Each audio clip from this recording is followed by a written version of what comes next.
dengan dari Gita Bakti 4 bait yang pertama.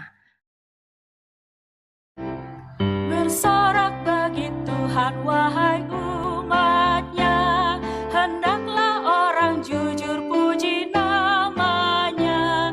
Mainkanlah kecapi dan taburlah rebana, bermazmur bagi Tuhan dan bersyukurlah.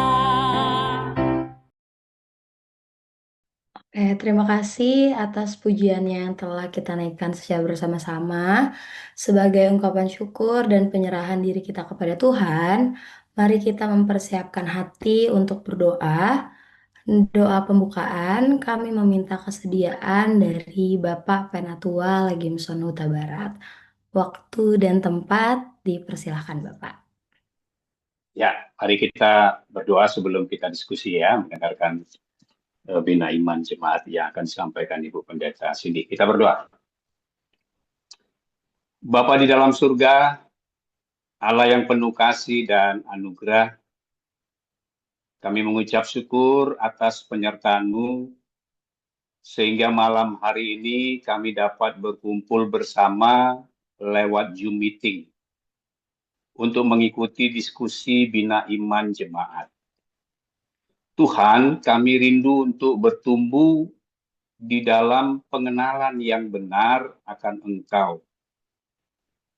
Oleh karena itu Tuhan, kami mohon pimpinan Roh Kudus-Mu malam ini, bukalah hati dan pikiran kami, berikan kami hikmat, serta keterbukaan untuk saling mendengar, belajar, dan menguatkan satu sama lainnya melalui diskusi ini. Berkati hamba-Mu Ibu Pendeta Cindy yang akan memimpin jalannya Bina Iman Jemaat ini. Dan Saudara Iren sebagai moderator, serta setiap kami yang hadir pada malam hari ini, agar percakapan kami mendatangkan kebaikan dan kemuliaan bagi nama-Mu. Inilah kami Tuhan, hanya di dalam nama Tuhan Yesus Kristus kami berdoa. Amin. Amin. Terima kasih banyak Bapak atas doanya. Selanjutnya kita akan masuk ke sesi pemaparan materi terkait tata ibadah yang akan disampaikan Pendeta Cindy. Mari Bapak Ibu semuanya kita membuka hati dan pikiran kita untuk menerima setiap pembelajaran yang akan dibagikan sehingga menjadi berkat dan memperkaya kehidupan iman kita. Waktu dan tempat dipersilakan kepada Ibu Pendeta. Terima kasih Kak Iren. Bapak Ibu selamat malam. Kita akan lanjutkan topik tentang tata ibadah yang secara khusus akan bicara pada bagian rumpun kedua. Rumpun kedua itu pelayanan firman. Tapi sebelumnya saya mau menyampaikan begini. Kalau kita ini kan di ruangan ini ada berbagai gereja ya. Saya kurang tahu apakah pembinaan ini sudah mulai berpengaruh pada praktek kita beribadah, tapi yang pasti kalau di Pancaran Rahmat rasanya materi ini masih perlu diulang-ulang. Jadi Bapak Ibu mohon maaf kalau ada bagian-bagian yang akhirnya keulang lagi karena memang ternyata tidak hanya pengetahuan, tapi kita juga butuh pembiasaan. Nanti nggak apa-apa kita berjalan berproses ya. Yang pasti memang harus dibiasakan dan masih perlu saling mengingatkan. Kita masuk di bagian rumpun kedua dari tata ibadah kita. Nah, rumpun kedua, pelayanan firman. Kalau Bapak Ibu lihat tata ibadah, biasanya mohon maaf lah ya, kadang-kadang tata ibadah dari sinode juga tidak konsisten. Ada yang bilang pemberitaan firman, ada yang bilang pelayanan firman, tapi secara konsisten kita akan memakai istilah pelayanan firman karena pengkhotbahnya itu disebut pelayan firman. Jadi untuk konsisten kita akan pakai istilah pelayanan firman. Nah, dalam rumpun ini rumpunnya pendek sebetulnya. Jadi semoga kita nggak selesai lama. Ada empat hal: doa mohon bimbingan Roh Kudus, pembacaan Alkitab, khotbah. Tapi kalau mengenai khotbah akan disampaikan dalam materi yang terpisah, dan setelah khotbah sebelum rumpun yang baru, sebelum rumpun jawaban jemaat. Nah, kita mulai dengan doa mohon bimbingan Roh Kudus. Bapak Ibu, kalau Bapak Ibu ingat, saya yakin Bapak Ibu sudah lama bergereja ya, apalagi yang sudah lansia dan sudah bertahun-tahun di GPIB. Dulu kita memakai istilah epiklese.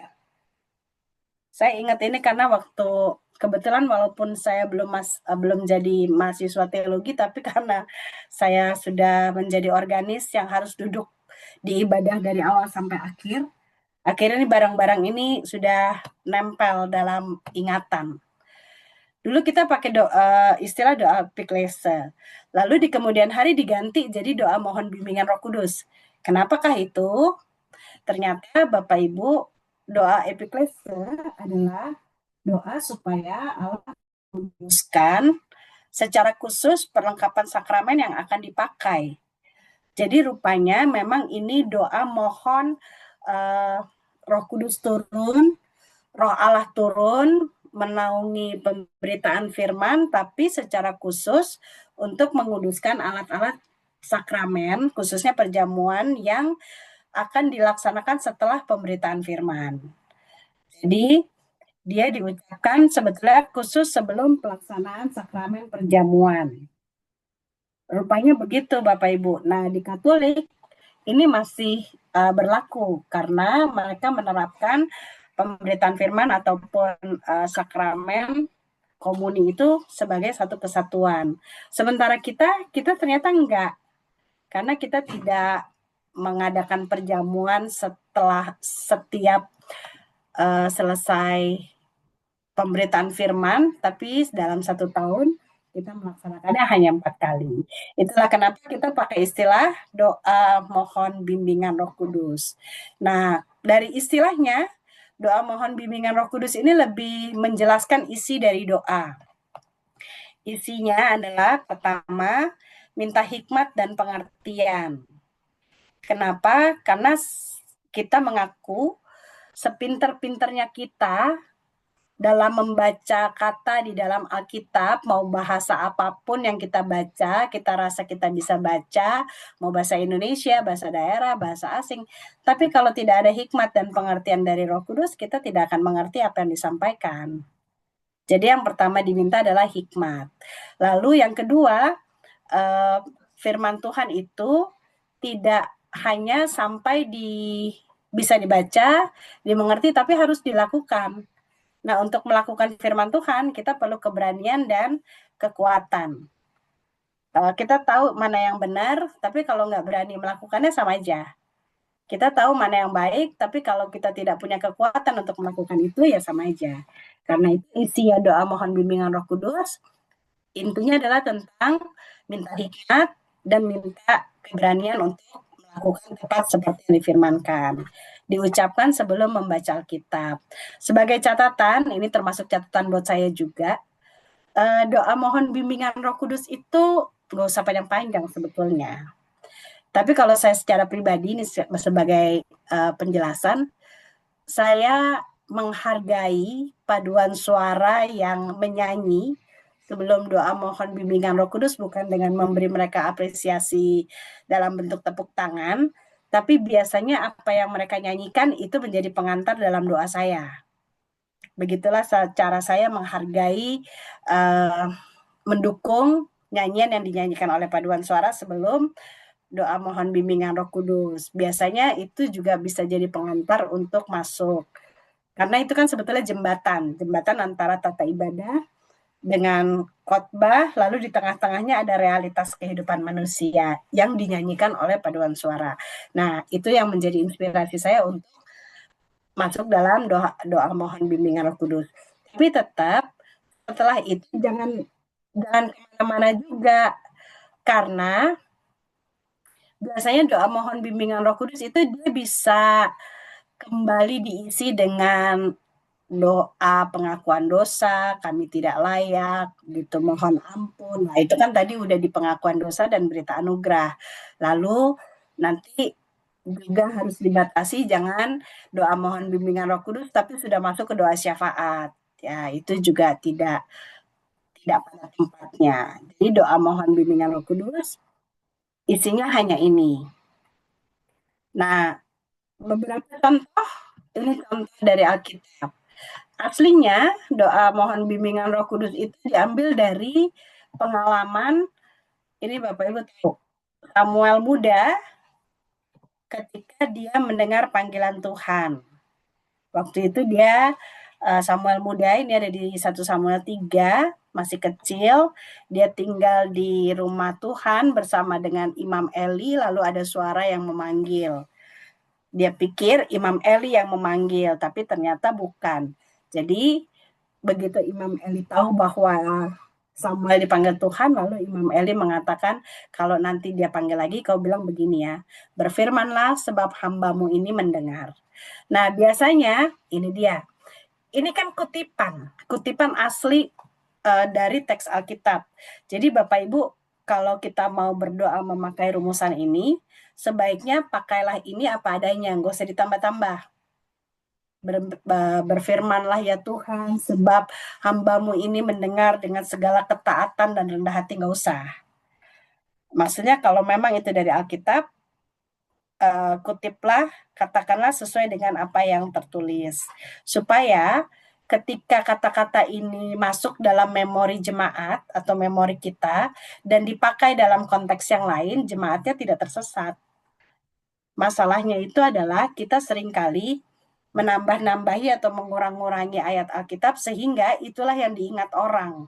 Dan itu nggak baik. Lalu ini yang kedua, ini contoh doa mohon bimbingan Roh Kudus. Ini zaman saya jadi organis ini udah ada. Di dalam terangmu kami melihat terang, dalam kebenaranmu kami menemukan, dan seterusnya. Ini diambil dari Mazmur. Nah, Mazmur itu, di dalam Mazmur itu banyak Bapak Ibu, bertebaran itu doa mohon bimbingan Roh Kudus. Mazmur 119 itu juga banyak. Beritahukanlah aku jalanmu dan seterusnya. Itu bisa dijadikan doa mohon bimbingan Roh Kudus. Yang pasti kalau itu kutipan dari Alkitab, bacalah sesuai ayatnya. Atau ini juga ada nih. Ini terkenal sekali. Kayaknya ini bukan dari Alkitab. Diamkanlah semua suara dalam hati kami kecuali suara Tuhan. Ini juga doa mohon bimbingan Roh Kudus. Bisa dibikin sendiri? Bisa. Tapi intinya adalah kita mau mendengar suara Tuhan. Lalu, nah ini dia yang menjadi catatan. Termasuk ayat 3 yang akan membaca kitab. Mohon maaf Bapak Ibu, khususnya penatua, diakan, tidak dibenarkan berlalu lalang pada saat berdoa. Jadi jangan mentang-mentang doa itu orang pada tutup mata, itulah saat kita gerasak gerusuk. Enggak gitu. Kita juga butuh berdoa.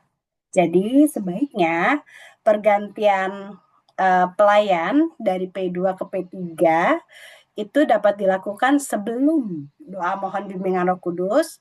Pada waktu jemaat dipersilahkan duduk, kan mestinya sebelum ini kalau tidak ada paduan suara kan amanat hidup baru, perintah hidup baru. Perintah hidup baru, jemaat dalam posisi berdiri, lalu nyanyian kemuliaan, setelah itu kan jemaat dipersilahkan duduk. Nah, itulah saat kalau mau mengadakan pertukaran ya di situ. Jemaatnya duduk, pelayannya bertukar. Atau setelah doa, pelayan firman akan mengajak jemaat untuk berdiri. Nah, disitulah saat yang tepat untuk bertukar. Jadi waktu jemaat berdiri, P2-nya dan P3 bertukar tempat, atau kalau P2-nya sudah duduk, pada waktu selesai amanat hidup baru, perintah hidup baru, P3-nya boleh naik, mengambil tempat, bersiap-siap. Tapi saran saya, jangan berlalu lalang, gerasak gerusuk pada saat orang berdoa.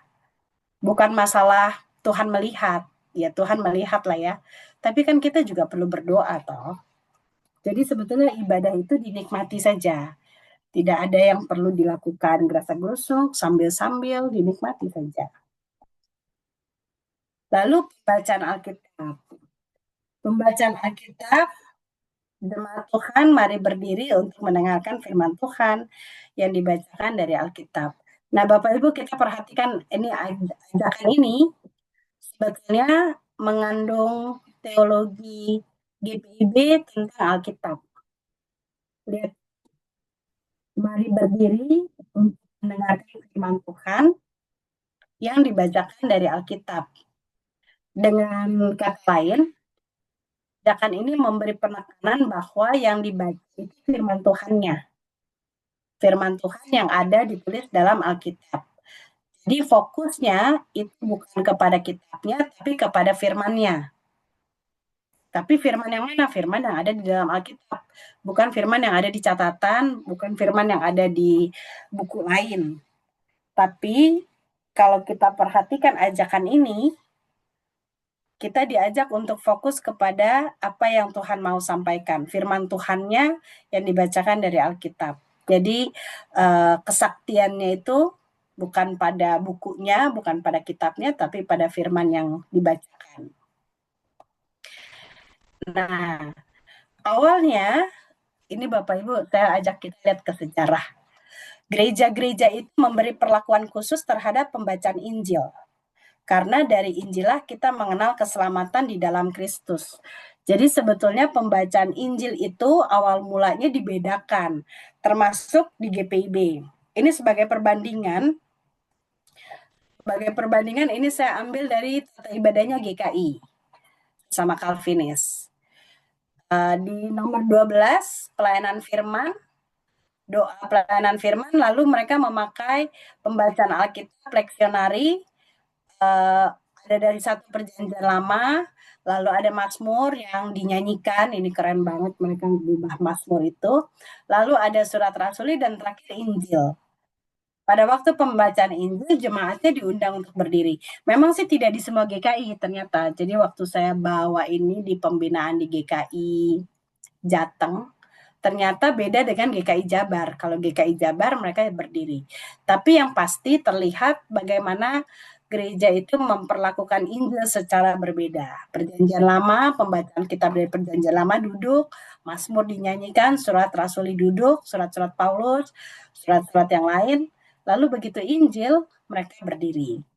Kalau dari tata ruang, ini salah satu gereja yang waktu kami kuliah, kami suka masuk di sini, ini gereja Anglikan, Saint Paul di London. Sebetulnya gerejanya depannya tuh begini Bapak Ibu, ini altarnya, ini depan gerejanya. Tapi ternyata ketika mau membacakan Injil, ada petugasnya, saya juga nggak ngerti ya, ada petugasnya apa namanya, apa jabatannya saya nggak tahu juga. Saya nggak nanya waktu itu, saya cuma lihat. Ternyata dia pergi ke mimbar yang dikhususkan untuk pembacaan Injil. Jadi walaupun ini depannya begini, terus dia pergi ke mimbar yang dikhususkan untuk pembacaan Injil. Kenapa Injil dikhususkan? Karena yaitu kita menjadi Kristen itu karena pemberitaan Injil. Kitab-kitab yang lain adalah pendukung dari pengetahuan kita akan Allah. Jadi Injil itu sebetulnya mendapat perlakuan yang berbeda. Nah, di GPIB, ini yang saya bilang, dulu waktu saya masih jadi organis, itu sekitar tahun 90-an, Bapak Ibu masih ingatkah rumusan ini? Jemaat Tuhan, mari berdiri untuk menyambut pembacaan Injil Tuhan kita Yesus Kristus. Bisa haleluya, bisa maranatha, bisa hosiana, tergantung kalender liturginya. Lalu pelayan tiganya membacakan Injil, ditutup dengan Kolose 3 ayat 16. Hendaklah perkataan Kristus tinggal dengan limpahnya di antara kamu dan ucaplah syukur kepada Allah.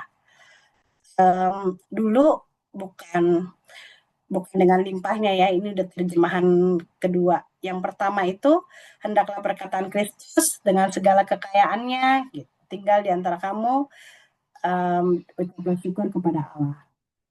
Jadi kalau dilihat dari sini, Bapak Ibu, dari tata ibadah kita yang berbeda adalah ketika membacakan Injil jemaatnya berdiri. Lalu setelah pembacaan Injil ditutup dengan perkataan ini, hendaklah perkataan Kristus. Karena Injil itu asumsinya adalah perkataan Kristus. Hendaklah perkataan Kristus tinggal dengan limpahnya di antara kamu, dan jemaat menyambut dengan doksologi. Ini namanya doksologi, Bapak Ibu. Nyanyian kemuliaan yang singkat.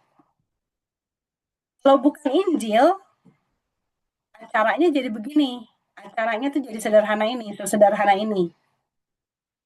Jemaat Tuhan, pembacaan Alkitab diambil dari waktu itu pembacaan kitab tuh kita tidak berdiri. Dulu ini sebelum ya tahun 90-an. Lalu pelayan tiganya membacakan Alkitab, haleluyanya setelah pembacaan Alkitab. Haleluya, Maranatha, Hosiana itu setelah membaca Alkitab. Saya ingat sekali waktu mulai diperkenalkan tradisi pembacaan Injil yang berbeda, ini pembacaan Alkitab orang salah tingkah, ada yang berdiri, ada yang duduk, ada yang berdiri, ada yang berduduk. Terus ribut lagi. Kalau gitu Kisah Para Rasul itu Injil apa bukan? Itu kan ditulis oleh Lukas, dibilang. Jadi sempat jadi keributan tuh. Kalau saya dalam hati mau berdiri, mau duduk, tetap aja posisi saya di organ. Jadi saya tetap duduk. Saya nggak ikut keributan itu. Tapi rupanya ini kita pernah mengalami ini. Sampai akhirnya di GPIB memandang semua firman Tuhan di dalam Alkitab memiliki kedudukan yang sama. Sama-sama firman Tuhan. Jadi nggak perlu dibedakan. Nah, berdasarkan pendapat ini, maka rumusan pembacaan firman Tuhan jadilah seperti sekarang kita tahu. Ini ya, semua pembacaannya, jemaat Tuhan mari berdiri untuk menyambut firman Tuhan yang dibacakan dari Alkitab. Haleluya, Kak, Maranatha, Hosiana. Lalu pelayan 3 membaca Alkitab. Pelayan firmannya menutup dengan rumusan yang seharusnya diucapkan setelah pembacaan Injil. Karena itu ada modifikasi. Aneh kan? Yang mestinya hendaklah perkataan Kristus menjadi hendaklah firman Tuhan tinggal dengan limpahnya di antara kamu.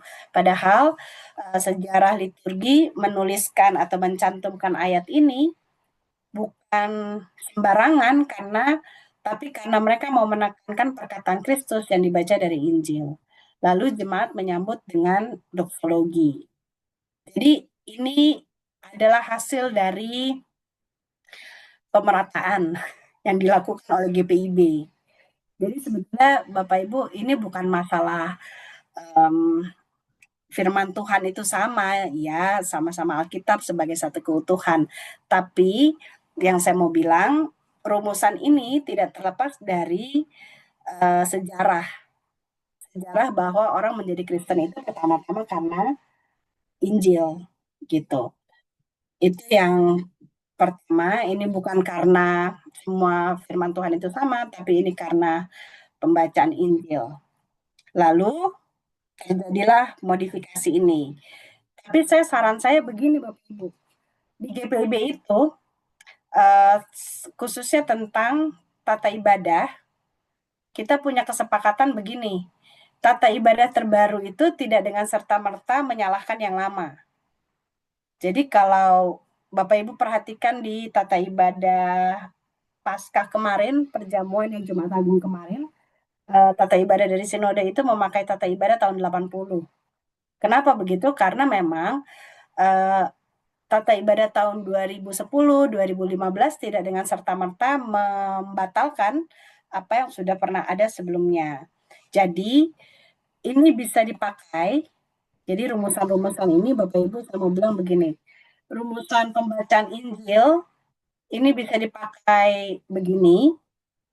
Lalu pembacaan rumusan yang bukan Injil ini bisa dipakai di ibadah yang lebih sederhana.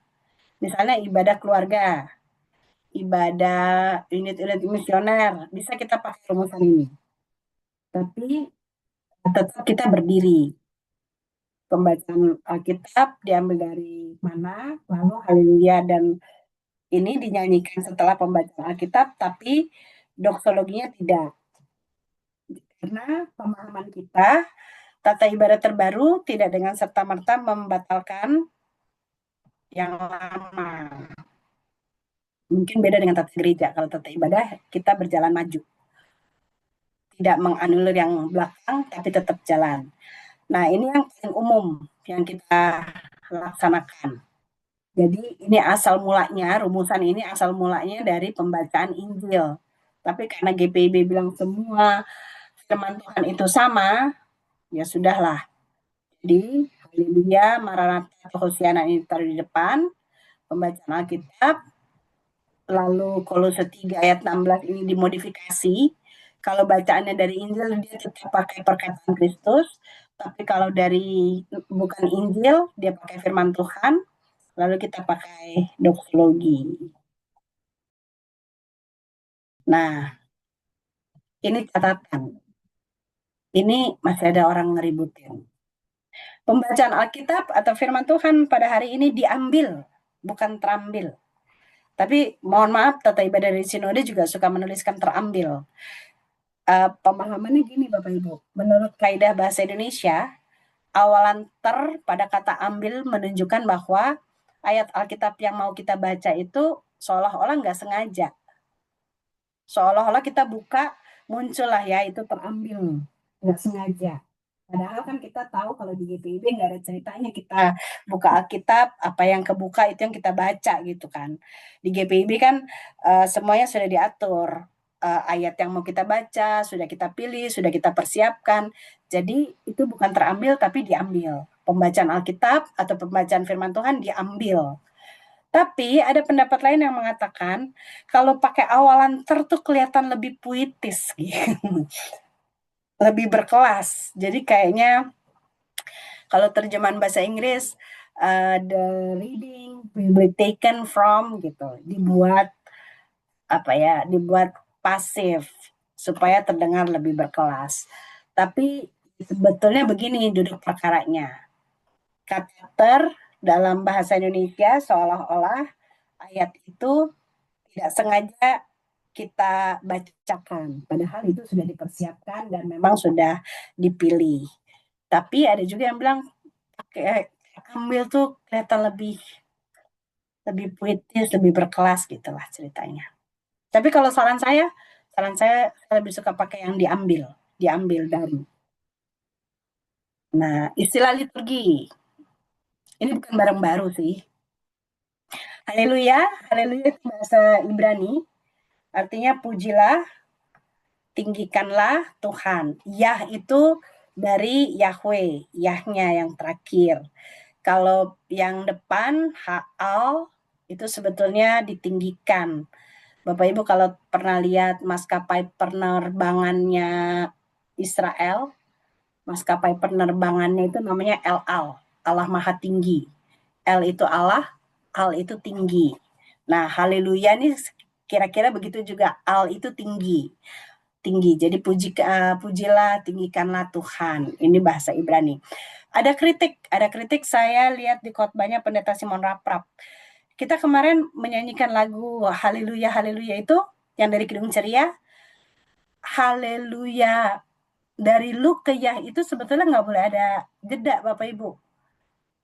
Jadi bukan haleluya tapi haleluya gitu.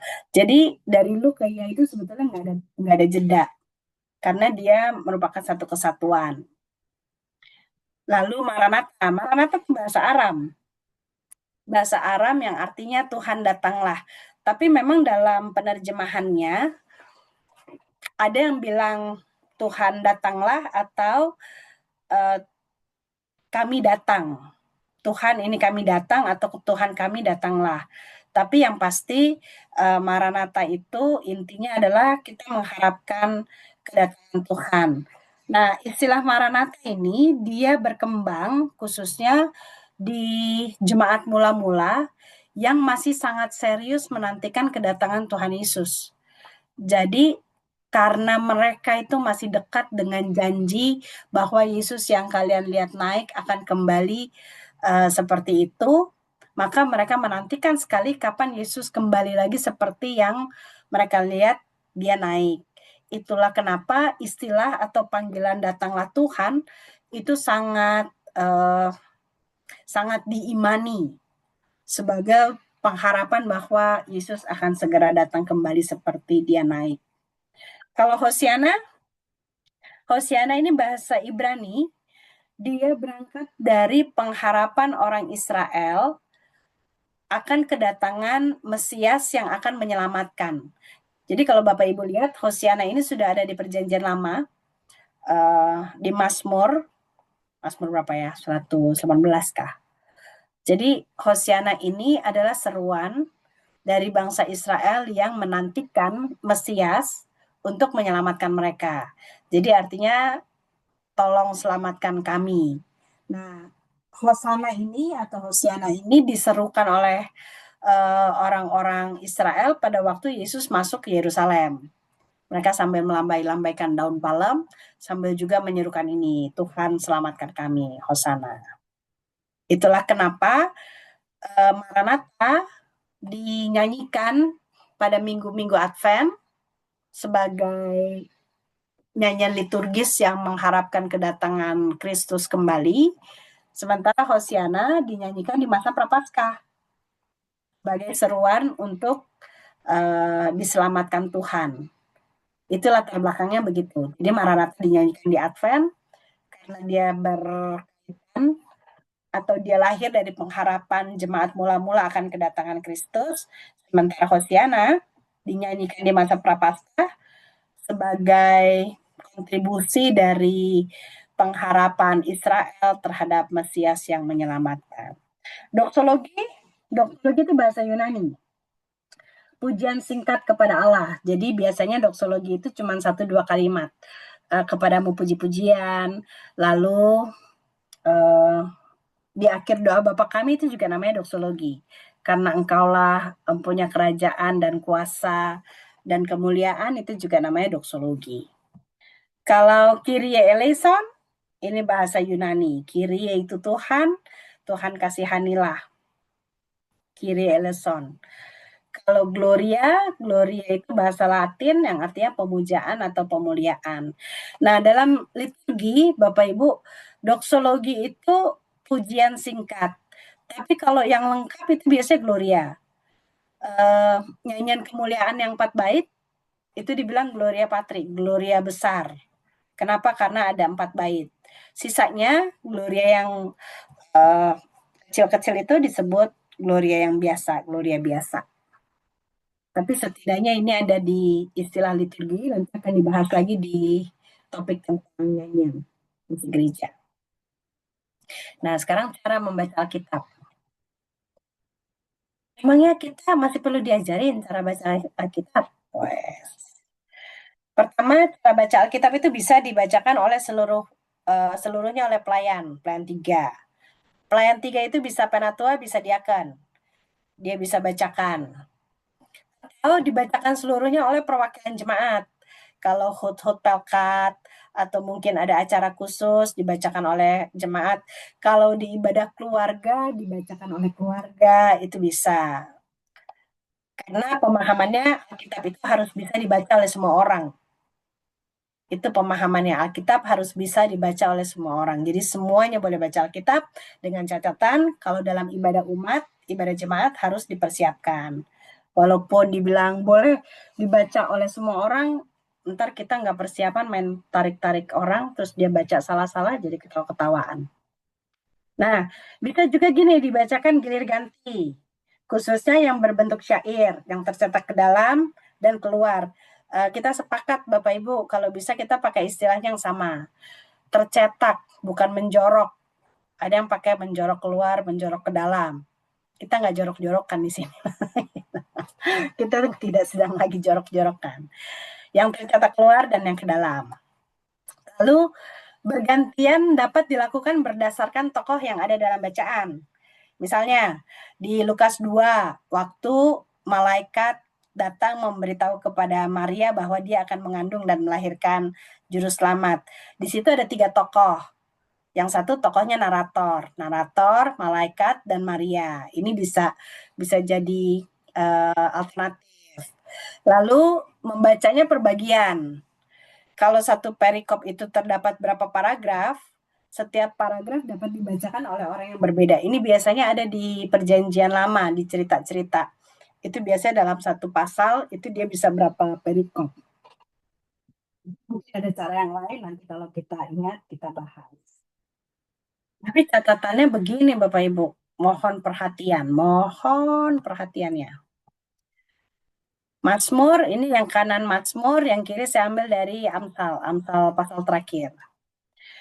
Aslinya, bagian yang tercetak keluar itu dibacakan oleh pemimpin ibadah dan yang tercetak ke dalam oleh umat.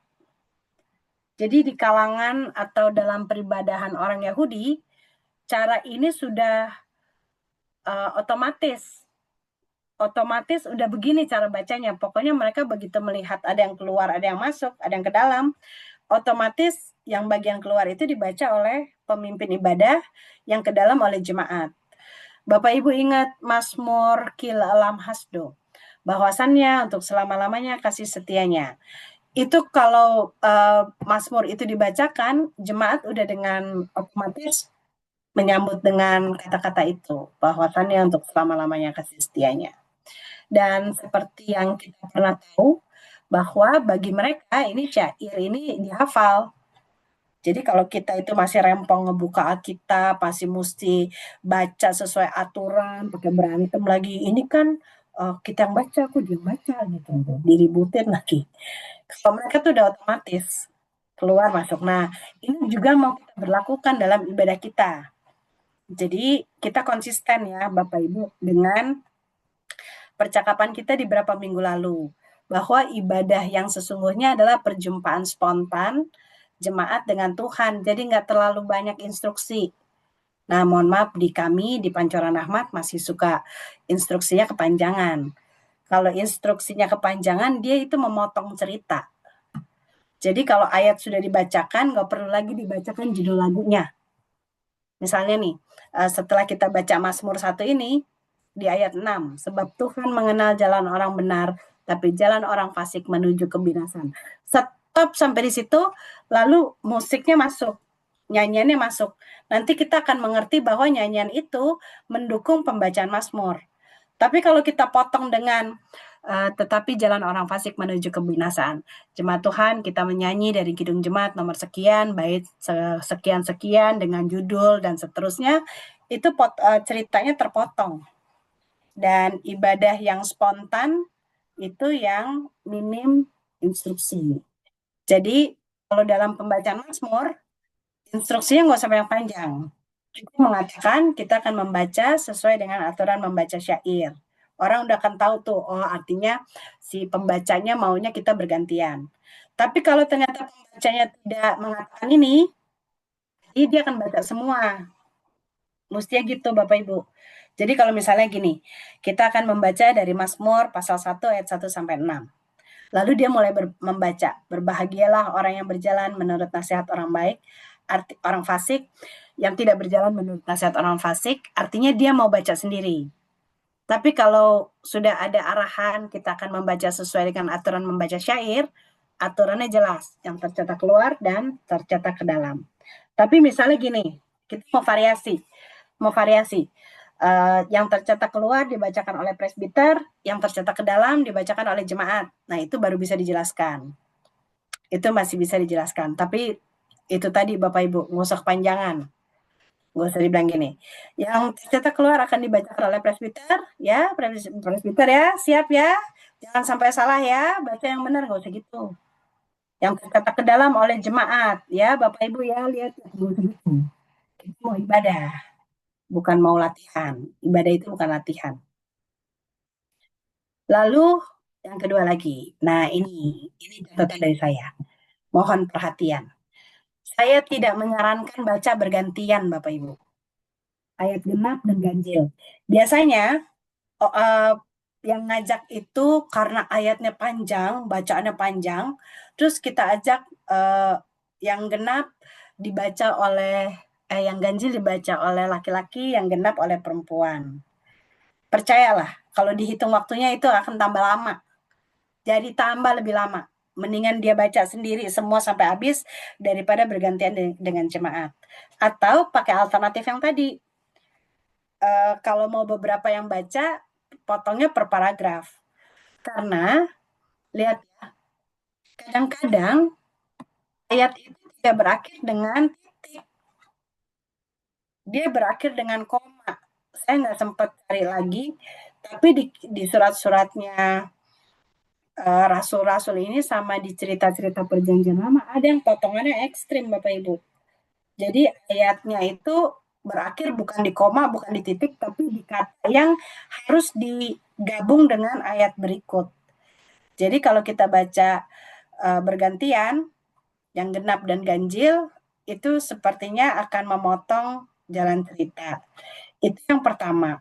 Lalu yang kedua, mohon maaf ini ya, yang menyebalkan gini, yang mimpin perempuan. Ayatnya mulai dari ganjil, misalnya saya yang pimpin.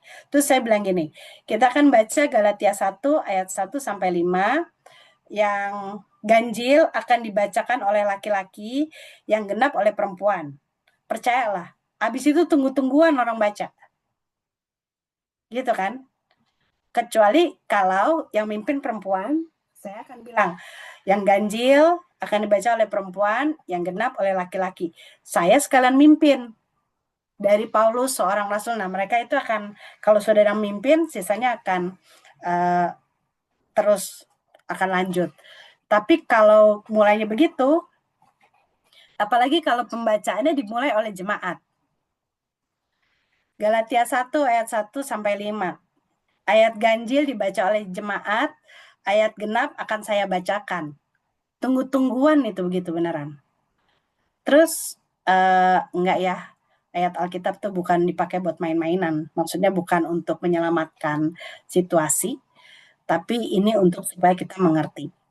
Jadi sebaiknya saya tidak menyarankan dibaca bergantian, genap dan ganjil, kecuali bacanya tercetak keluar, tercetak ke dalam, baca sesuai bagian, atau dibagi per bagian-bagian bacaan. Karena kalau dibagi begini nih, yang niatnya untuk supaya cepat, percayalah, malah tambah lama. Nah, ini habis ini khotbah ada materi tersendiri Bapak Ibu ya, nanti kita akan lanjut di ruang bina topik khotbah. Nah, setelah khotbah ada 3 hal. Setelah khotbah ada 3 hal. Yang pertama saat hening. Saat hening itu sebetulnya tanpa diiringi musik. Karena ini kesempatan setiap orang untuk meresapi firman Tuhan secara pribadi. Jadi 1-2 menit, tapi mohon maaf ya kadang-kadang saya juga nggak sabar. Saya juga nggak lihat ini udah 1 menit atau 2 menit gitu. Tapi biasanya kan ini kerjasama dengan pemusik. Jadi pemusik nggak apa-apa, kasih waktu 1-2 menit. Tapi ada nggak yang diiringi musik, nanti kita lihat. Sebaiknya tidak. Saat hening is hening. Kecuali kalau dia bilang saat teduh. Kalau saat teduh masih bisa diiringin musik, tapi kalau namanya saat hening is hening, tidak ada musiknya. Nyanyian jemaat. Nah, nyanyian jemaat ini kenapa ditulis fakultatif? Karena ada 2 pemahaman Bapak Ibu. Nyanyian jemaat yang diletakkan setelah khotbah itu bisa berupa respon jemaat, tapi juga bisa jadi khotbah yang dinyanyikan. Bedanya nanti, kalau misalnya nyanyian ini menjadi khotbah yang dinyanyikan, artinya dia harus benar-benar sejiwa dengan khotbahnya, bukan merespon khotbah.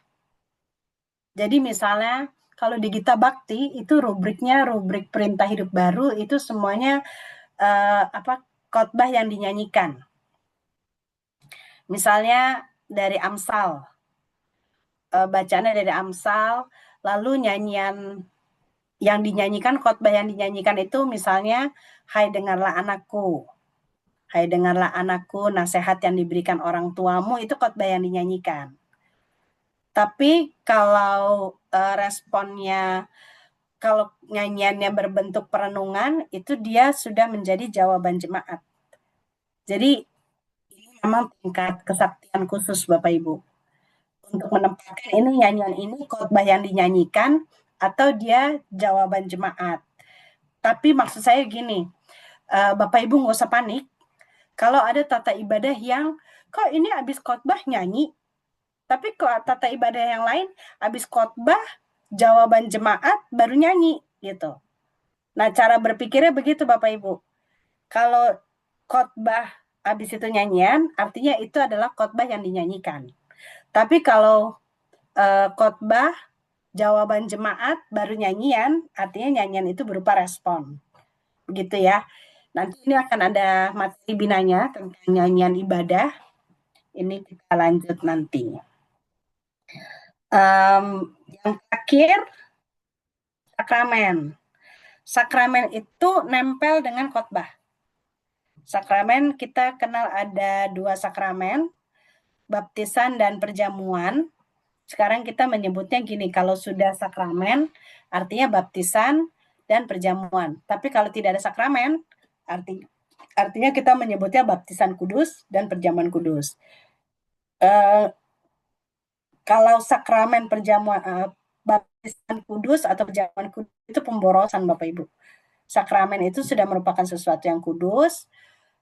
Yang kudus itu sudah melambangkan, menggambarkan sakramen.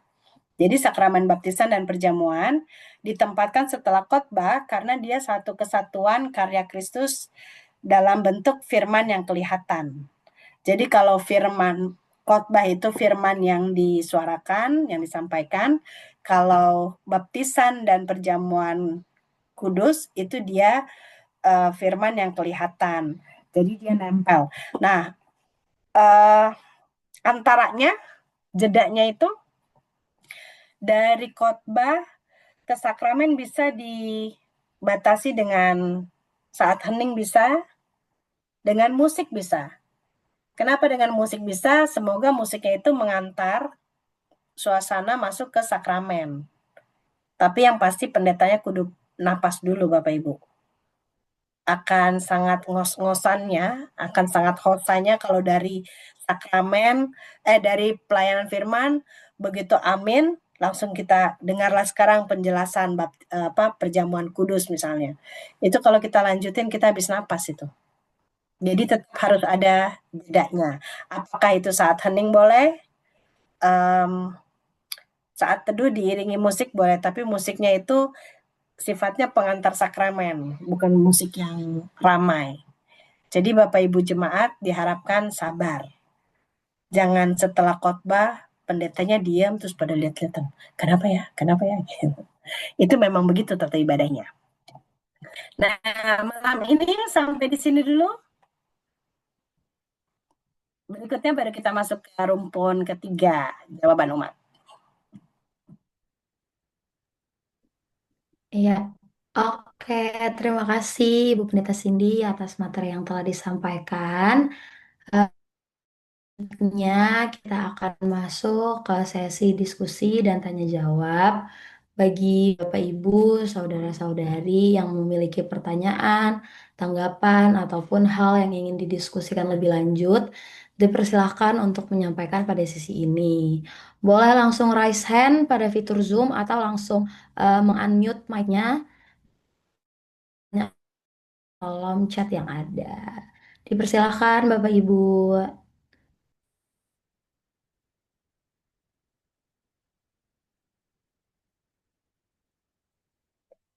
Kalau belum ada pertanyaan mungkin dari rekan-rekan pendeta yang mau disampaikan.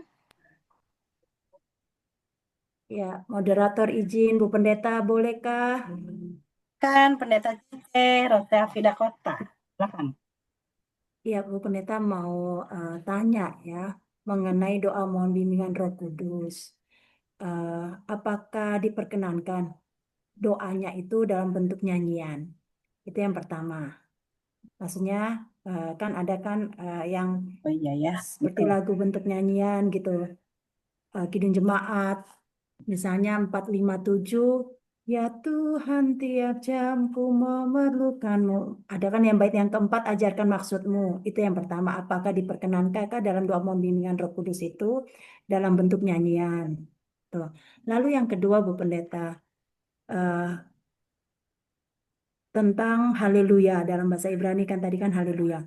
Kerap kali jemaat ini entah ya, apakah seluruh jemaat GPIBK atau dalam kata terakhir itu dalam doa selalu memakai kata haleluya. Sedangkan haleluya itu maknanya adalah pujilah Allah, tinggikanlah Allah.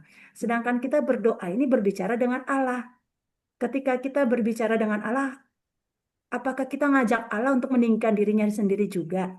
Artinya jangan sampai kita dalam berdoa itu latah gitu dengan mengakhiri kata eh, terima kasih ya Tuhan untuk malam hari ini, haleluya, amin begitu. Mohon diberikan pemahaman begitu kan, karena tadi ada maknanya haleluya itu pujilah Allah, tinggikanlah Allah. Itu saja dulu Bu Pendeta untuk sementara. Terima kasih. Wih, ini pendeta Cece baik sekali. Dia mengingatkan yang belum disampaikan. Doa mohon bimbingan Roh Kudus dalam bentuk nyanyian bisa. Di Gita Bakti ada itu, diamlah, teduhkan suara di hati gitu ya. Tapi begini Bapak Ibu, yang kita mesti perhitungkan masalah teknis. Tapi kalau bisa doa mohon bimbingan Roh Kudus itu bisa dinyanyikan, bisa. Pertama begini, yang kita perhatikan adalah masalah teknis. Sebelum doa mohon bimbingan Roh Kudus, kalau tidak ada paduan suara, kalau ada juga sama aja sebetulnya. Artinya jemaat itu baru selesai menyanyikan nyanyian kemuliaan. Ya kan? Baru selesai menyanyikan nyanyian kemuliaan. Lalu duduk, lalu diajak berdoa dalam bentuk nyanyian. Nyanyian, ditiban nyanyian itu apalagi dengan jiwa yang berbeda, itu takutnya akan justru menghilangkan suasananya, merusak suasana dan menghilangkan maknanya. Jadi kalau mau dalam bentuk nyanyian, yang bikin tata ibadah itu harus bisa membuat jedanya, supaya jangan nyanyian ketutup nyanyian. Kalaupun ada paduan suara, juga sebetulnya begitu tuh nasibnya. Habis paduan suara nyanyi, kan mereka nyanyi berdiri, terus duduk, terus nyanyi lagi. Kecuali kalau pelayan firmannya memberi pengantar yang agak panjang. Jadi ada pengantar yang agak panjang supaya dari nyanyian, apakah nyanyian kemuliaan, apakah nyanyian paduan suara, ke nyanyian doa mohon bimbingan Roh Kudus, itu ada jedanya. Orang siap untuk menyanyikan lagi.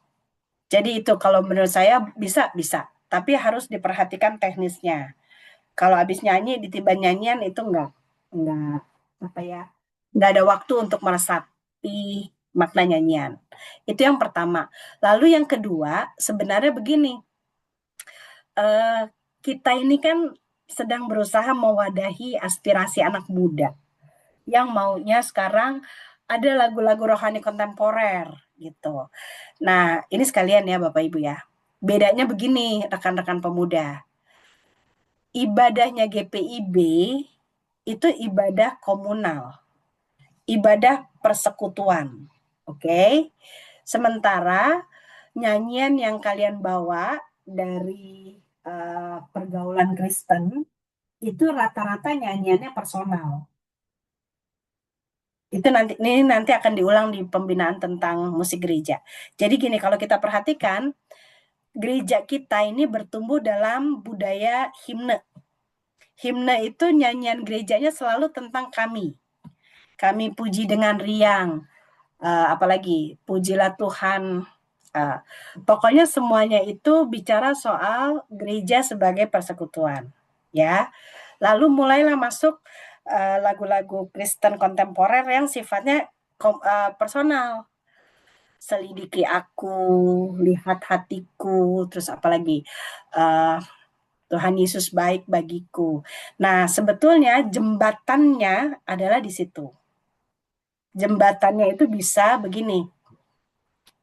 Doa mohon bimbingan Roh Kudus diisi dengan nyanyian devosi personal itu. Ngerti nggak? Nyanyian devosi itu kan devosi personal kan? Apa selidiki aku, lihat hatiku, terus lagu apa itu? Kusiapkan hatiku Tuhan. Itu kan semua tentang ku. Itu namanya devosi personal. Nah, devosi personal itu bisa masuk jadi doa mohon bimbingan Roh Kudus. Supaya agak kreatif, dan lumayan aspiratif.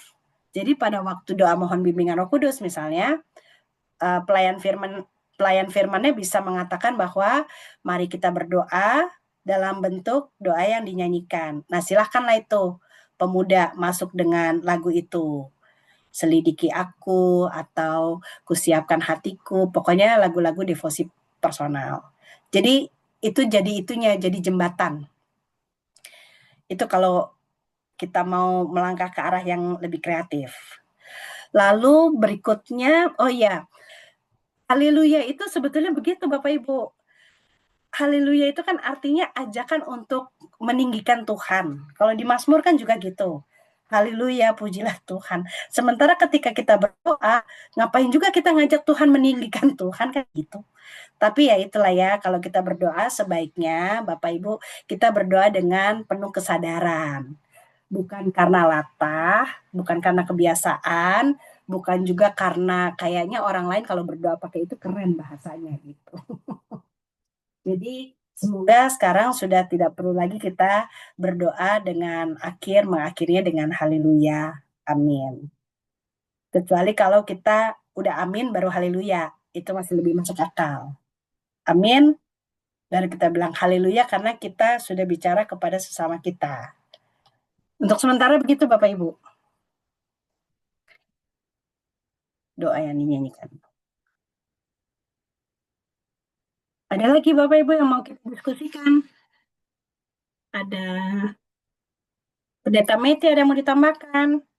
Pendeta Ina masih sambil persiapannya. Tapi kalau ada yang mau ditambahkan silakan Kak.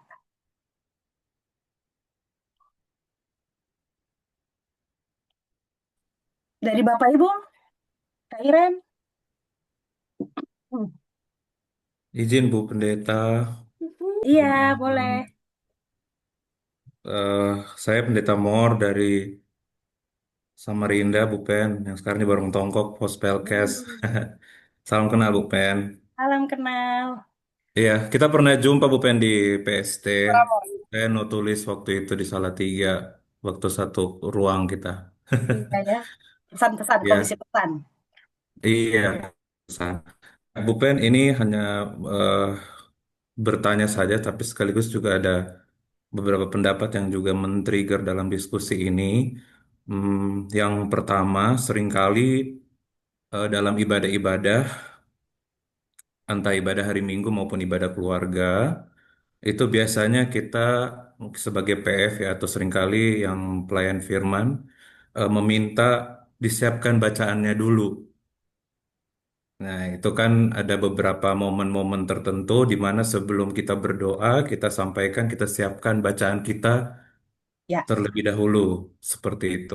Nah, ada beberapa yang memang pro kontra di situ karena harusnya kan ketika jemaat menerima tata ibadah, mereka sudah langsung harus buka entah mazmurnya, entah sehingga tidak gerasak gerusuk gitu ya dalam baca Alkitab. Nah, kira-kira Bu Pendeta seperti apa kesepakatan yang lebih apakah GPB mengatur ini ataukah langsung aja gitu kan sehingga terkadang ketika kita sudah baca Alkitab jemaat masih buka-buka sudah tidak mengikuti apalagi ketika bacaannya responsoria gitu. Kemudian yang kedua yang tadi Bu Pendeta sampaikan saya tertrigger juga ketika kita selalu katakan yang baca bergantian ayat ganjil dan genap. Nah, pertanyaan besar saya, apakah ada ayat yang terkesan ganjil dan juga harus ada ayat yang perlu digenapi, gitu ya? Nah, sepertinya mungkin kalau saya ini saya usulkan kalau memungkinkan dan prefernya bisa lebih baik, mungkin ayat yang berangka ganjil atau genap mungkin seperti itu atau karena tidak ada ayat yang terkesan amin. ganjil ya dalam firman Tuhan, ya dan juga ayat-ayat yang ayat-ayat genap seperti itu. Apalagi ketika bacanya yang tadi setuju Bu Pendeta yang kata menjorok, menjorok dan sebagainya. Aduh itu kayaknya telinganya seperti demikian. Dan mungkin boleh ditambahkan juga karena seringkali kita baca perikopnya ya dalam bacaan Alkitab itu diusulkan oleh waktu mentor saya Pak Pendeta Kloke, dia menyampaikan kalau bisa tidak dibacakan perikopnya karena itu ditulis oleh LAI untuk memudahkan jemaatnya untuk membaca bacaannya. Nah, jadi kalau bisa tidak membaca itu karena itu ditambahkan oleh LAI. Bahkan secara seringkali LAI memisah-misahkan gitu ya Ya, aslinya karena itu untuk memudahkan. Kemudian istilah-istilah itu Bu Pendeta yang responsoria yang tadi saya katakan, ada yang bilang silih ganti, terus sebagaimana kita baca Mazmur, eh, ada yang tulis litani, seperti itu. Ketika di dalam tata ibadah tulis litani dan sebagainya, tapi kalau dalam pembacaan Alkitab ini, kalau di keputusan kita kan eh, kalimat-kalimat seperti Mazmur itu yang dibacakan secara responsoria. Tapi memang hanya itu aja sih yang dituliskan. Cuma saya sepakat sama Bu Pendeta yang kalau ada kata-kata ayat yang bersifat syair gitu, baik.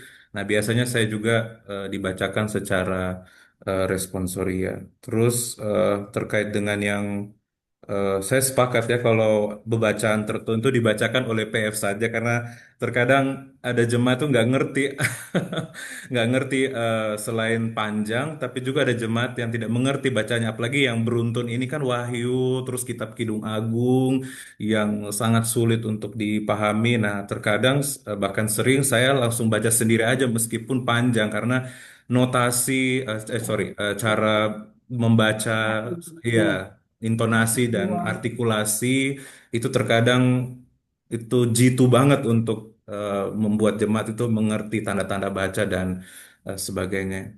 Mungkin itu aja Bu Pendeta. Mohon maaf tadi terlambat ada kunjungan. Terima kasih Bu Pendeta. Terima kasih Pak Pendeta. Saya mau mulai dari yang tidak perlu membaca judul perikopnya, itu sebetulnya setuju banget. Jadi Bapak Ibu kalau lihat Alkitab bahasa aslinya, itu nggak ada judul perikop. Ya, itu nggak ada judul perikop. Memang perikop itu diberikan oleh LAI. Tapi kadang-kadang, mohon maaf, setelah kita baca, ternyata kita punya interpretasi sendiri terhadap perikop itu yang belum tentu sesuai dengan judul yang diberikan oleh LAI. Kalau saya sih memang tidak pernah membaca itu ya, membaca judul perikop karena saya punya keyakinan itu. Setelah kita baca kadang-kadang, bukan kadang-kadang, Roh Kudus akan memberikan kita hikmat untuk memaknainya. Tapi kalau kita sudah apa namanya?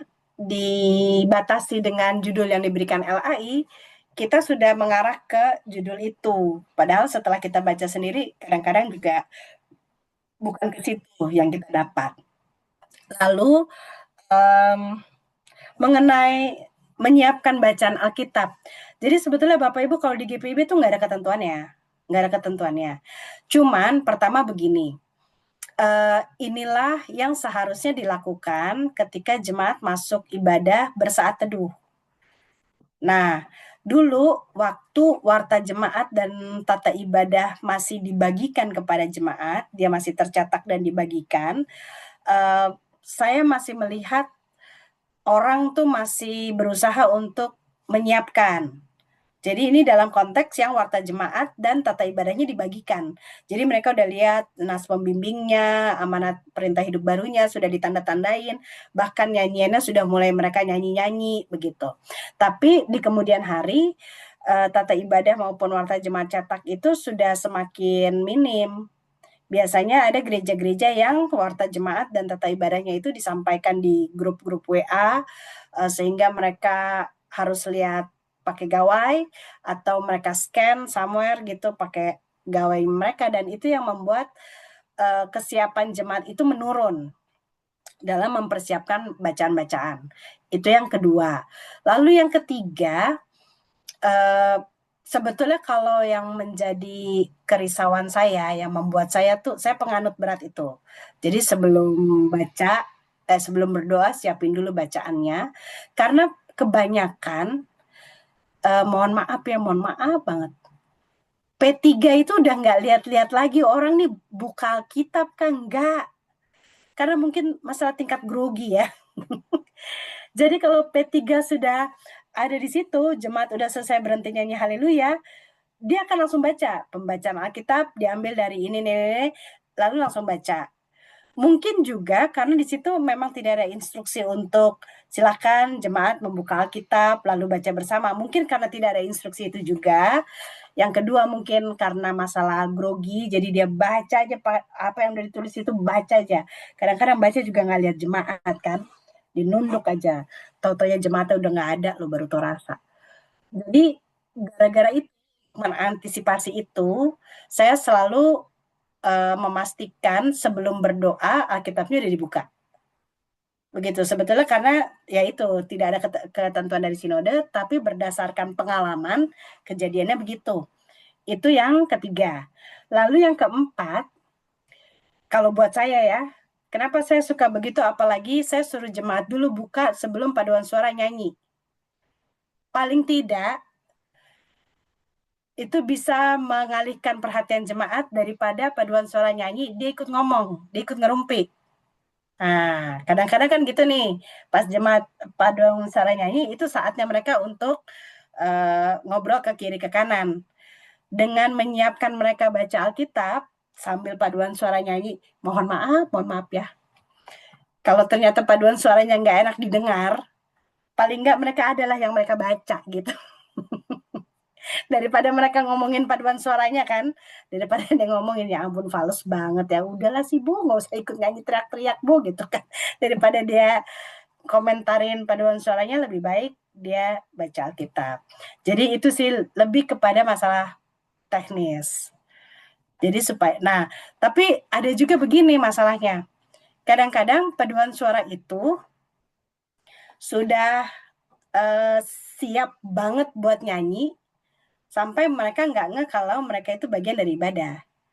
Jadi nyanyinya siap, baca Alkitab enggak, gitu. Jadi ketika saya mempersilahkan jemaat dan paduan suara menyiapkan dulu bacaannya, supaya nanti selesai mereka nyanyi, Alkitab mereka udah siap. Jangan mereka sebelum nyanyi nggak nyiapin Alkitab, lalu mereka nyanyi, selesai nyanyi, rasa lega gitu kan, sampai mereka nggak konsen bahwa mereka itu bagian dari ibadah. Jadi itu masalah teknis, Bapak Ibu. Lalu tadi saya ada apa lagi ya tadi ya? Sabar. Perikop, menyiapkan bacaan Alkitab. Oh, ayat genap dan ganjil. Ya, sebetulnya itu masalah pembiasaan dalam ini ya. Tapi maksudnya juga begitu. Maksudnya kalau saya sih khususnya saya nggak penganut yang baca genap dan ganjil, Bapak Ibu. Karena pengalaman saya bilang begitu. Tambah lama dan orang makin sulit memahami yang dia baca. Jadi lebih baik dibaca semua atau dibaca sesuai dengan aturan yang lain. Gitu. Untuk sementara di situ.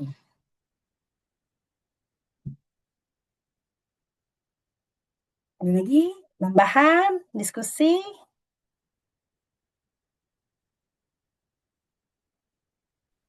Ya, bagaimana Bapak Ibu?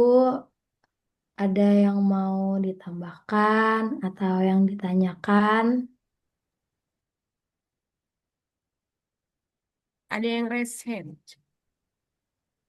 Oh iya, ada Ibu Priscilia. Iya, izin. Selamat malam, Bu Pendeta Cindy. Silakan. Ini kita sama-sama Cindy. Sorry, saya off cam. Saya Oke. Cindy Rosok. Ini Ibu Pendeta ya, Ibu Pendeta Cindy Rosak ya. Iya. Mohon maaf, Bu Pendeta, baru mengikuti. Yang pastinya pertama apresiasi dengan dapat ilmu lagi. Begitu, sama-sama mendapatkan ilmu yang luar biasa. Terima kasih, Tuhan berkati terus. Dan yang kedua, saya sepakat sih dengan soal mungkin hanya dengan lebih ke teknis mengenai pembacaan ya, cara membaca Alkitab begitu. Dan ada beberapa yang sempat mengkritisi dalam hal pertama, di poin kedua ini, ketika akan membaca Alkitab, masih dengan mengatakan bacaan kitab, masih ada yang seperti itu. Begitu, bukan lagi Alkitab. memisahkan itu. Begitu. Masih ada yang dengan membahasakan kitab bukan Alkitab. Sehingga meminta kalau boleh dibagi begitu.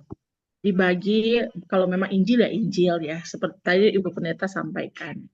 Itu yang kedua. Yang ketiga, dari poin yang kedua ini soal pembacaan, mungkin teknisnya mohon maaf, sebagai P3 yang terkadang kalau di sayanya ada sedikit jeda sebelum eh, ketika kesaksian pujian, doa, begitu kan? Lalu kemudian mungkin P3-nya kalau di sayanya alangkah baiknya atau apakah boleh P3-nya berdiri dulu di mimbar itu untuk dia baca, tapi Alkitabnya itu sudah dibuka sehingga kita juga sama mendoakan gitu loh yang akan membacakan Alkitab itu. Begitu. Kadang kita sebagai pelayan firman, presbiter ya, saya bilang presbiter, selain dari pendeta pastikan ditugaskan sebagai pelayan firman. Sama-sama, mohon maaf, grogi nih Bu Pendeta, gitu. Jadi rekannya belum buka Alkitab, begitu. Jadi pelayan firmannya sudah mendoakan, begitu. Jadi apa yang mau disampaikan, jadi sama-sama grogi gitu ya. Nah, itu mungkin lebih mengarah ke bagaimana menghadapi solusi-solusi itu. Sehingga jemaat juga ya, saya sepakat tadi dengan Bu Pendeta bilang, ada yang buka dulu Alkitab sebelum ibadah dimulai, begitu, karena melihat warta dan sebagainya, atau ada yang sudah membuka lebih dulu SBU, begitu. Jadi lebih mengarah bagaimana menghadapi itu, begitu. Akan apakah bisa dengan P3-nya sudah lebih dulu buka, sehingga jangan di mimbar itu baru membuka Alkitab, sehingga sebagai pelayan firman mau mendoakan, tetapi ada rekannya belum berdoa nih mungkin, karena sibuk buka Alkitab, begitu. Kurang lebih seperti itu. Itu saja Bu Pendeta, terima kasih. Terima kasih. Ya. Bapak Ibu, luar biasa ya. Kita diberkati banyak ya. Ini kalau kita bikin onsite, kita tokoran Fendra Rahmat. Narasumbernya banyak tuh. Ya, Bapak Ibu, kalau penekanan dari Pendeta Cindy Rosok, sebaiknya tadi dari masukan itu ya, dari uraian itu, sebaiknya memang P3 itu pertama kalau menurut saya ya, naik mimbarnya tuh jangan pas lagi berdoa aja pokoknya. Kalau kami boleh bilang tuh bahasanya haram hukumnya, orang lagi doa mohon bimbingan Roh Kudus dia lalu lalang gitu ya. Jadi kalau menurut Pendeta Cindy Rosok, lebih baik setelah jemaat duduk, setelah perintah hidup baru, nyanyian kemuliaan itu kan memang lagi pergantian gestur. Jadi silakan P2-nya duduk, lalu P3-nya naik, supaya P3 punya waktu untuk menyiapkan bacaan dan juga menenangkan diri. Menyiapkan bacaan dan menenangkan diri gitu. Jadi bukan pada waktu lagi berdoa, mentang-mentang orang pada tutup mata dia naik gitu kan. Habis itu terburu-buru, tergopoh-gopoh, kebetulan pendetanya, pelayan firmannya doanya nggak panjang lagi kan gitu. Terus tiba-tiba dia mesti baca itu kalau kata Pendeta Cindy Rosok tuh sebetulnya itu menyiapkan kita juga, menyelamatkan kita juga supaya kita tidak gerasak gerusuk dalam menjalankan tugas. Lalu yang terakhir ya, Bu Pendeta ya? Iya, yang hanya setuju saja dengan bahasa Alkitab dengan kitab itu. Iya. Gitu. Iya. Iya. Kitab dan Alkitab. Itu yang masalahnya tadi kalau Pendeta Moore bilang masalah artikulasi. Jadi Alkitab itu harus dibaca pas. Lalu ya mohon maaf lah ya, ini ada di persiapan. Yang mau dibaca itu apa? Kitabkah? Suratkah? Syairkah? Gitu. Jadi itu harus dipastikan apa yang kita baca. Supaya ya itu jangan kitab kita bilang surat kita bilang kitab gitu. Itu kurang pas. Gitu kira-kira. Ada lagi Bapak Ibu? Kan luar biasa kita diberkati nih. Iya nih kalau kita bikin onsite berapa kita bayar narasumber? Apa lagi ya? Bu Pendeta, Silakan, eh, silakan, izin moderator. silakan. Ya, mungkin tambahan tadi soal nyanyian-nyanyian ya, apalagi nyanyian Kristen kontemporer yang pop rohani gitu ya, yang dinyanyikan juga, yang lagi tren juga di GPIB ketika dalam ibadah-ibadah khusus gitu ya. Eh, Memang tadi sepakat disampaikan oleh Bu Pendeta terkait dengan nyanyian komunal dan juga penyanyian pribadi. Memang di Kidung Jemaat itu ada sih lirik-liriknya yang pribadi gitu ya. Ya Tuhan tiap jamku memerlukanmu, pujilah Tuhan Sang Raja dan seterusnya. Ada kuku di situ ya. Tapi kemudian itu terpatri semua dalam Kidung Jemaat. Artinya itu sudah menjadi nyanyian eh, jemaat gitu ya. Yang kedua, eh, memang ada beberapa penelitian-penelitian yang juga menyebutkan bahwa kidung jemaat nyanyian-nyanyian tersebut sudah teruji secara teologis gitu dan di situ bersifat alkitabiah, trinitaris juga dan juga bersifat ajaran. Jadi buat teman-teman muda juga itu betul-betul diseleksi baik-baik nyanyian-nyanyiannya gitu ya. Malah di Gita Bakti, Kidung Keesaan itu semuanya sudah teruji dengan baik. Artinya kita sudah punya banyak nyanyian-nyanyian yang melimpah dalam bergereja sebenarnya. Hanya saja ada beberapa eh, kreativitas-kreativitas tertentu yang diangkat yang tadi Pendeta sampaikan untuk mewadahi teman-teman gerakan pemuda. Tapi yang ketiga yang tadi saya katakan ada beberapa nyanyian-nyanyian rohani itu memang sebetulnya kelihatannya enak didengar tapi tidak teologis, satu, dua tidak alkitabiah, tiga tidak trinitaris dan tidak sesuai dengan ajaran gitu. Nah, memang ada beberapa ayat-ayat Alkitab yang dikutip kemudian untuk dijadikan nyanyian, misalnya dua Yabes gitu ya. Kiranya engkau memberkati, engkau melimpah-limpah. Nah, kalau memang kita belajar teologi itu dari sudut pandang postkolonial itu agak bahaya dalam konteks saat ini karena dia mengajarkan untuk memperluas daerah gitu ya. Jadi menaklukkan gitu. Apalagi engkau memberkati aku berlimpah-limpah. Ini kan teologi kemakmuran ya. Ya agak bahaya gitu untuk memang itu ayat Alkitab tapi dari sisi ajaran gitu ya, dalam sisi teologi yang kita maknai khususnya di GPIB, khususnya di postkolonial itu sedikit bahaya. Nah, jadi ini pendapat saya pribadi ya Bu Pendeta. Dan itu juga dipermasalahkan. Kemudian yang kedua, saya teringat pembinaannya Pendeta Simon Raprap waktu di GPIB Jemaat Petra Bogor, waktu saya tahun pertama vikaris, dia menyampaikan ada nyanyian-nyanyian seperti Terima Kasih Tuhan, yang di bagian akhir yang dikatakan, sebab hari ini Tuhan ada kan syukur bagimu. Itu agak kontroversi menurut dia. Karena justru bukan manusia yang mengucap syukur, tapi Tuhan yang mengucap syukur di situ. Jadi agak apa ya?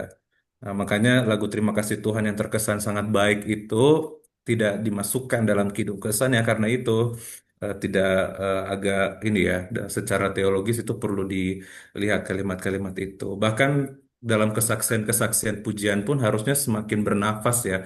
Nah, senafas dengan liturgi dan sebagainya gitu.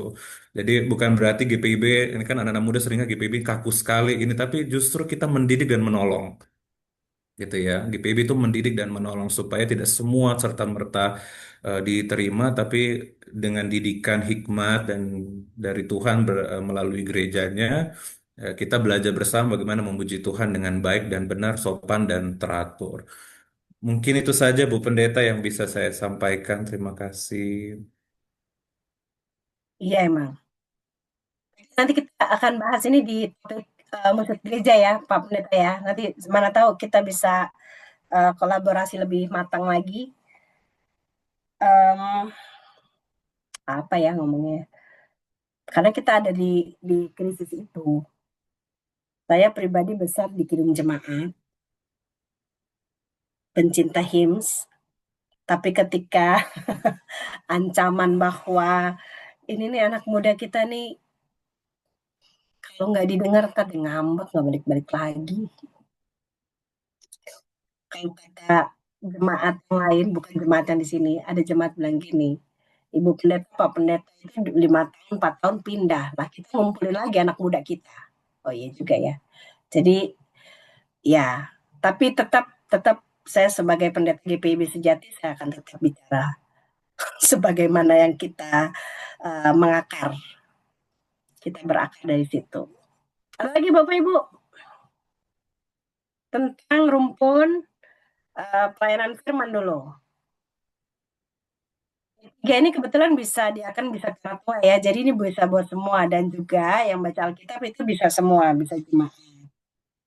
Karena prinsipnya membaca Alkitab itu buat semua. Bu Pendeta, ini Sorry. Ketutup Bu.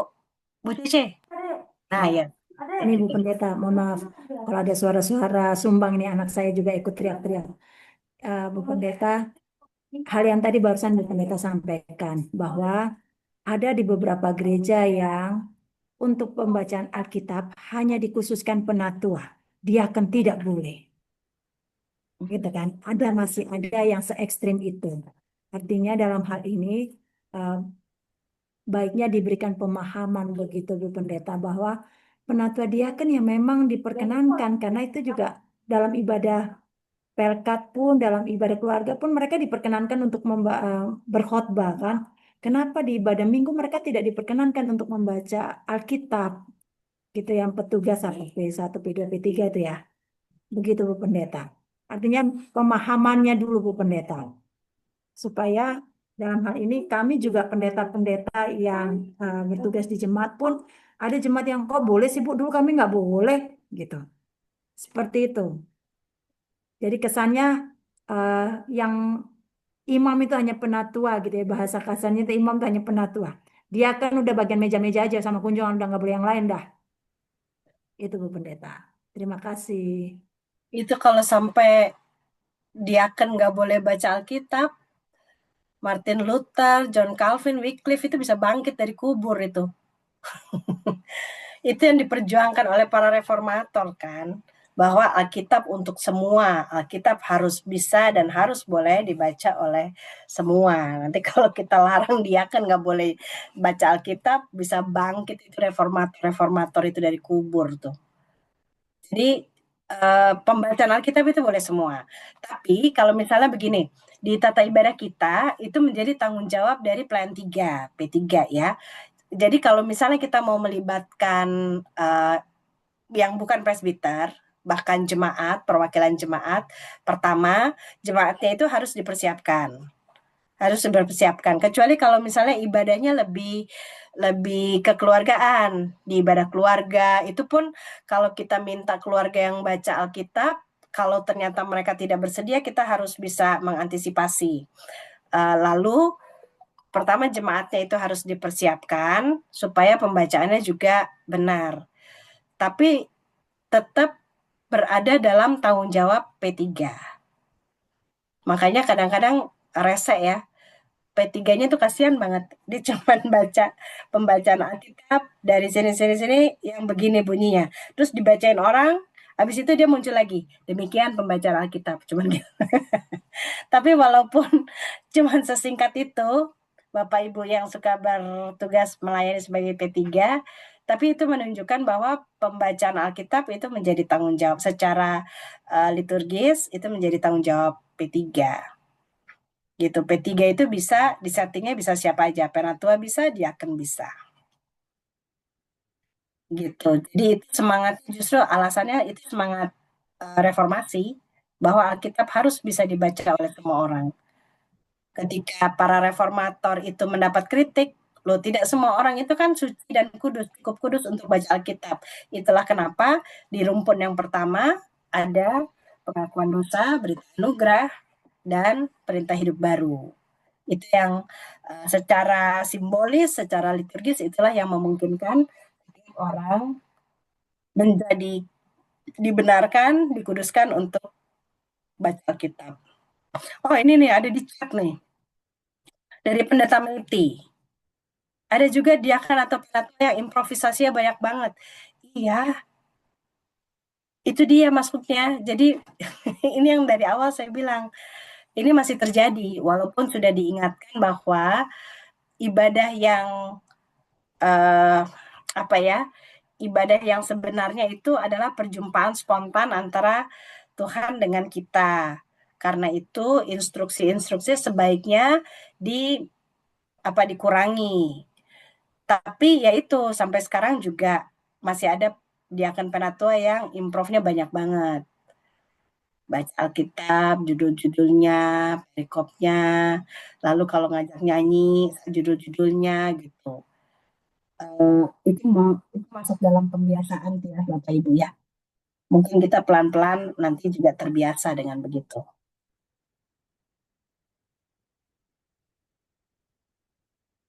Ada lagi Bapak Ibu dari penatua diaken, dari jemaat, dari unit-unit misioner?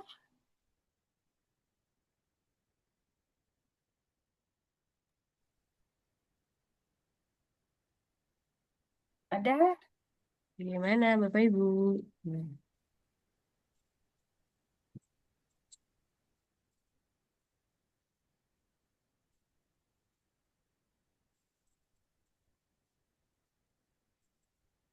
Atau ada penatua diaken yang mengaku dosa?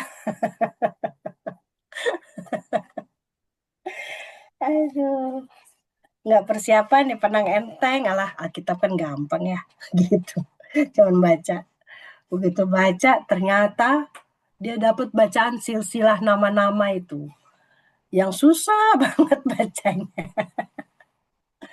Silsilahnya. Ternyata bacaannya dari Tawari. Nah, silakan tuh Pak Freddy. Pak Freddy Hutubesi. Kenapa Pak? Pengalaman jadi P3. Silakan. Ya kelamaan mungkin Bu. Teman apanya? Ya saya nunggu jemaat untuk buka gitu sambil buka. Tapi bacanya sampai sampai diulang-ulang. Matius ini ayat sekian sampai sekian. Saya tunggu baru baca lagi. Matius ini jadi kadang-kadang mungkin terlalu lama di situ. Saya mengaku dosa itu juga. Gini ya Bapak Ibu ya, di satu sisi ada bagusnya kalau seperti Pak Freddy gitu ya mengulang instruksi karena Pak Freddy sendiri kita sendiri lihat bahwa memang jemaat lagi nyari. Saya bisa pertanggungjawabkan instruksi yang berulang selama masih ada dalam tangkapan mata kita memang jemaatnya masih nyari gitu. Tapi kalau kita pertama gini ya, yang menyebalkan gini, kitanya nggak melihat jemaat, tapi kita ngulang. Itu merusak sekali. Ternyata kalau kita lihat benar-benar jemaat, mereka udah siap gitu. Apakah dari Alkitab, apakah mereka baca dari gawai, dari handphone, mereka udah siap, tapi kita ngulang. Itu lumayan merusak. Tapi kalau memang karena kita lihat masih ada yang cari, itu masih bisa kita ulang. Itu yang pertama. Lalu yang kedua, kalau saya pribadi, saya lebih mengutamakan kenyamanan semua sebanyak mungkin orang. Jadi jangan gara-gara kita mau cepet-cepet, ini tata ibadahnya bilang begini, entah apa, begitu masih ada benar ya, entah apa yang dikejar nggak tahu juga. Jadi kita baca semua itu kita nggak lihat jemaatnya, gitu. Kayak jemaat mari berdiri untuk menyanyi. Lalu kita udah mulai nyanyi, sementara jemaat angkat badannya aja belum gitu posisi. Jadi sebaiknya kalau kita memimpin ibadah, ini akan ada di materi Germasa ini Pak Wemi, Bung Wemi. Sebaiknya kalau kita memimpin ibadah itu tetap kita harus perhatikan jemaat, apakah mereka bisa mengikuti ibadah atau masih perlu penjelasan tambahan gitu Pak. Nggak salah-salah amat sih Pak. Yang penting kita karena kita lihat jemaat, mereka masih belum dapat bacanya misalnya.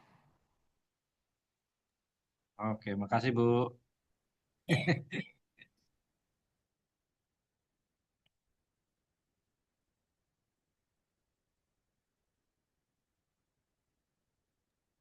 Begitu, ada lagi Bapak Ibu?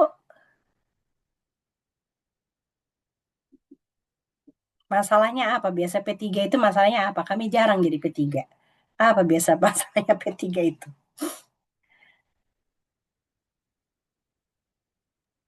Ada Panaldo, mana Bu? Apa biasanya masalah P3? Aduh. Oh, sudah keluar. Ada lagi Bu, mungkin bacanya terlalu cepat, terus nggak perhatikan titik koma Bu, Ya, jadinya itu nggak nyambung kalimatnya. Kadang-kadang begitu juga kami-kami nih Bu. itu masalah di persiapan sih sebetulnya ya. Itu masalah pertama itu di persiapan. Lalu Bapak Ibu gini tipsnya. Kalau menurut Bapak Ibu baca Alkitab itu terlalu kecil dan tidak nyaman, silahkan Bapak Ibu cetak sendiri bacaannya dalam bentuk huruf yang lebih besar atau ya segala upaya lain lah. Begitu.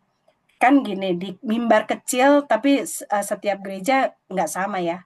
Di mimbar kecil itu ada yang taruh Alkitab besar, ada yang mengandalkan Alkitab pribadi P3.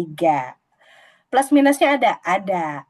Kalau kita sampai di mimbar kecil dan ternyata dia pakai Alkitab besar, memang sih itu hurufnya besar, tapi belum tentu kita familiar dengan settingnya. Misalnya gini, kita persiapan di rumah, Alkitabnya pasal 2 itu ada di sebelah kiri atas. Begitu sampai di gereja, di mimbar kecil pakai Alkitab yang besar, ternyata tulisan pasal 2 itu ada di sebelah kiri kanan bawah gitu. Gitu. Jadi kalau pakai Alkitab yang besar, mengandalkan Alkitab yang disediakan itu plus minusnya begitu. Tapi kalau kita pakai Alkitab sendiri, mungkin kita lebih familiar, tapi memang hurufnya mungkin lebih kecil. Kira-kira gitu. Ini di chat ada ya Kak Iren ya? Iya Ibu, ada dari Ibu Kristina Butuh Besi. Apakah membaca Alkitab tidak bisa dilakukan, membaca bersama jemaat, walaupun ada minusnya juga. Minimal jemaat ikut perhatian dengan ayat-ayat yang dibaca. Bisa. Bisa Oma. Pengen Oma kan PKW. Bisa Oma. Bisa mengajak jemaat membaca bersama. Bisa. Ya, baik Bu. Tapi kalau saya pesan, perhatikan teknisnya. Seperti yang tadi saya kasih contoh, kalau misalnya ternyata kita baca gantian, kita yang pimpin perempuan, tapi kita suruh laki-laki yang baca duluan, itu kacau pasti saling tunggu. Kalau kita yang baca, lalu kita ngarepin jemaat yang duluan, itu juga pasti saling tunggu jadi kacau. Jadi masalah teknis sih. Gitu. Ini karena lansia kalau baca tuh pasti semangat mereka. Ya, betul. Ya, terima kasih Bu Pendeta. Sama-sama. Baik, Bapak Ibu, ada lagi yang mau ditanyakan atau yang mau di-sharingkan? Oke, mungkin sudah tidak ada. Terima kasih kepada Pendeta Cindy atas pemaparan materinya. Lalu tadi ada Pendeta Mordekai, Pendeta Cece, Pendeta Priscilia, Pendeta Meiti atas tanggapan dan sharing pembelajarannya. Terima kasih juga kepada Bapak Diaken Freddy, Ibu Kristina atas sharing-sharing dan pertanyaannya yang sudah disampaikan. Nah, sebagai ungkapan syukur atas pernyataan Tuhan, kita akan menaikkan pujian kembali melalui lagu dari Gita Bakti 4, bait yang pertama dan yang ketiga. Bersamaan dengan itu akan ditayangkan juga QRIS persembahan bagi Bapak, Ibu, Saudara-saudari yang ingin memberikan persembahan syukur. Bersorak bagi Tuhan wahai umatnya, hendaklah orang jujur puji namanya.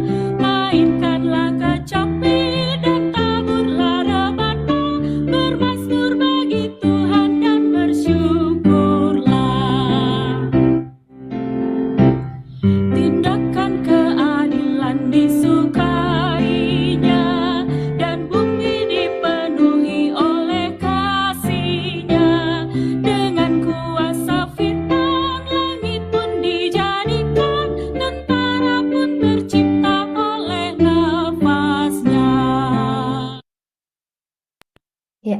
kasih atas persembahan dan pujian yang telah kita naikkan secara bersama-sama. Sebelum mengakhiri rangkaian Bina Iman pada hari ini, mari kita kembali mengarahkan hati kepada Tuhan. Dalam doa penutup, kami meminta kesediaan dari Pendeta Mordekai untuk menutup Bina Iman ini dengan doa. Dipersilahkan, Pendeta. Ya, Bapak Ibu Saudara, dan kalau ada anak-anak, mari kita berdoa. Ya Allah Tritunggal, Bapa Putra dan Roh Kudus, terima kasih untuk kasih dan berkat dan anugerah pemeliharaan-Mu dalam kehidupan kami. Kami bersyukur pada malam hari ini kami telah bersama-sama belajar tentang tata ibadah, khususnya dalam rumpun pelayanan firman, bersama dengan Ibu Pendeta Cindy Tumbelaka Van Monster yang telah menjadi pembicara pada malam hari ini. Kiranya apa yang kami telah pelajari bersama itu boleh kami aktualisasikan, khususnya dalam ibadah-ibadah, baik ibadah hari Minggu maupun ibadah keluarga maupun ibadah-ibadah lainnya. Kiranya kami senantiasa berada dalam ajaran-ajaran Tuhan, khususnya dalam pemahaman gereja kami di GPIB. Mampukan kami Tuhan untuk berbenah diri, untuk semakin hari semakin baik, untuk melayani Tuhan dengan kesiapan hati yang baik, guna untuk hormat dan kemuliaan bagi nama Tuhan, dan jemaat diberkati senantiasa. Kami berdoa Bu Pendeta Cindy Tumbelaka diberkati selalu, diberikan kesehatan dan kekuatan oleh Engkau ya Tuhan, untuk menjalani tugas panggilan dan pengutusannya dengan setia, dan juga bagi seluruh jemaat, khususnya di GPIB Jemaat Pancoran Rahmat Depok, kiranya diberkati oleh Tuhan dalam pelayanan, persekutuan, dan kesaksian. Terima kasih Tuhan pun kami semua juga yang telah mengikuti, kiranya kami juga diberkati Tuhan dalam tugas pelayanan, tanggung jawab usaha kami masing-masing, kiranya anugerah damai sejahtera Allah yang melampaui segala akal memelihara hati dan pikiran kami senantiasa. Terima kasih Tuhan, kami hendak beristirahat malam hari ini, Tuhan menolong dan Tuhan menyertai sehingga kami boleh melanjutkan peristirahatan kami dalam perkenanan Tuhan.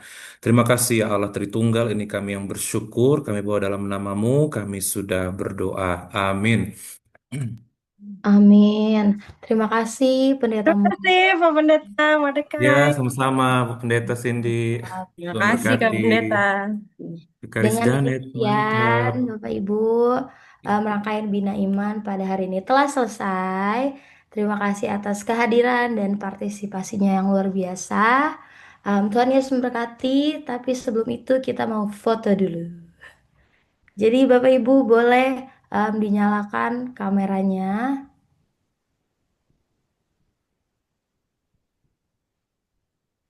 Mari, mari.